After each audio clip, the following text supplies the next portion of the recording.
Very fortunate to have an incredible team here. These dolphins play a direct and vital role in connecting and engaging visitors such as yourselves to key ocean issues like marine debris. And one of those very lucky people that get to work with them is the beautiful Leonora, who's one of our trainers. Let's give her a round of applause. Now working with her today are two equally beautiful Pacific white-sided dolphins. This is Hannah.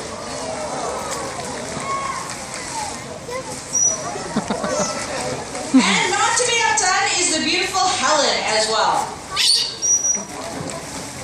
Absolutely. Feel free to give the dolphins and our beautiful trainer Leonora a welcoming round of applause. Now the dolphins here have been part of the Vancouver Aquarium family since the year 2005. And they do come with an incredible story of rescue and survival. So to share with you that story is the stunning Leonora. Vivian, thank you. Yes, so both of our dolphins are what we refer to as rescued and rehabilitated animals. They were actually found entangled in fishing nets off the coast of Japan and brought to a rehabilitation facility where they were deemed non-releasable. Luckily, we have been able to provide them with a permanent home here at the Wild Coast. Working with me today are the beautiful Helen and Hannah.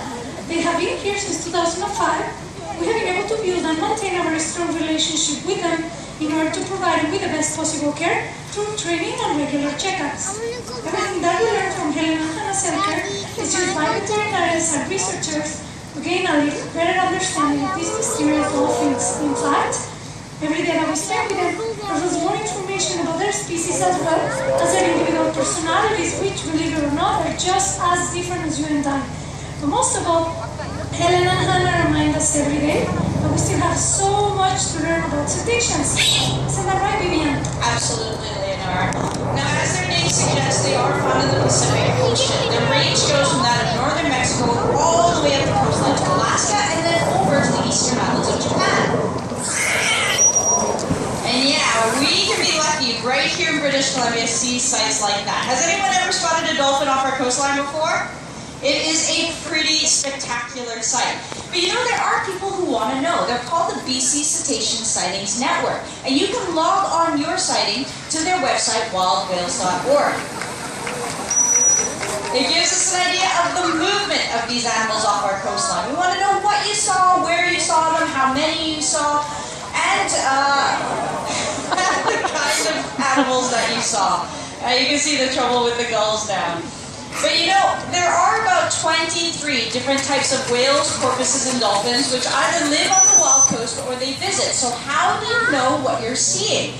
So in order to identify this particular species, there's a few characteristics you should look for. One of which is their camouflage. Because when you look at Helen and Hannah, you'll notice they're paler on the belly and darker on the back. This is called counter shading. It actually makes them harder to spot in the water, whether you're a predator or a prey. Another really good indicator for this species is their size. Because when you compare Helen and Hannah to the harbor porpoises, Jack and Daisy around the corner, you'll notice they are considerably larger. When you look at Helen and Hannah, you're noticing about 7.5 feet worth of dolphin. That's about 2.3 meters of leaping dolphin. So you can check out their size in comparison to other species here at the Vancouver Aquarium. But you know, the best indicator of what you're seeing is found on their back. So if you've got a camera, I'm going to challenge you to try and get a picture of their dorsal fin. Because even between Helen and Hannah, there are some subtle but significant differences. That was Helen. Her dorsal fin is a slightly sharper crescent shape, while Hannah's is a slightly softer, rounder shape. And even the amount of dark and light gray on their fins is different. So not only is it a good indicator of what species you're looking at, it's as individual as our fingerprints. So it can be incredibly exciting to spot these animals out in the oceans. But if you're visiting in Canadian waters, there is such thing as getting too close. Should you ever spot any cetaceans in our waters, you are asked to keep a distance of 100 meters away. That's roughly 400 feet, or about 10 times the length of this dock. Now I know what you're thinking. How am I ever going to be able to see these animals from so far away? Well, you know, you don't have to worry, because they are some of the most acrobatic animals out in our oceans, absolutely. But you know, not only that, they are some of the most vocal as well. So if you listen closely, you might be able to hear some of the sounds that they make now.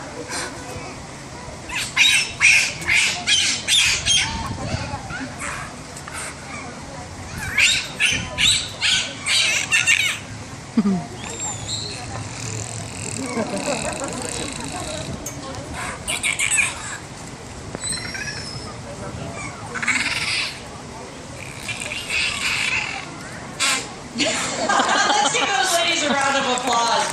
Really spectacular sounds. Again, should you ever see or hear these animals off our coastline, let us know at wildwhales.org. All the information that you give us gives us more information about how we can better conserve this species. But one thing researchers are noting, for every type of dolphin and whale and porpoise out there, they are facing more and more dangers in our ocean. And as we heard from Leonora, fishing nets are one of those dangers. And as Helen and Hannah is showing you, one of the differences between them is that Helen's front pectoral flippers are shorter than Hannah's. And that's because of the injury she sustained whilst entangled in those nets. Now, even though humans are their major danger out in the ocean, here at the Vancouver Aquarium, the dolphins are participating in groundbreaking research to help us better understand and conserve their counterparts out in the ocean. These are projects that simply couldn't be done with dolphins out in the ocean. For instance, researchers wanted to know how much energy does it take to be a dolphin. As you can see, they were some of the most acrobatic animals that we've seen out there. But you know what? They're also some of the most hydrodynamic animals out there. These dolphins can hit speeds of up to 35 kilometers per hour. That's about 20 miles per hour or so. So, if you're going to jump this high and swim that fast, how much energy does it take to be a dolphin at rest? Well, in order to find out the answer, we had to do something slightly different. We had to ask them to hold still. Now, though it doesn't seem like much, if you yourself are raising a small animal, you know the challenge of trying to get them to hold still. But in this position, we can actually collect the amount of gases they input and output to get an idea of their resting metabolic rate. So finally, in 2012, we were able to determine it takes 15,000 calories to be a dolphin at rest. That equates to about 84 salmon a day, or you decided, you know what, I can handle an extra 50 cheeseburgers a day. Anyone up for that challenge?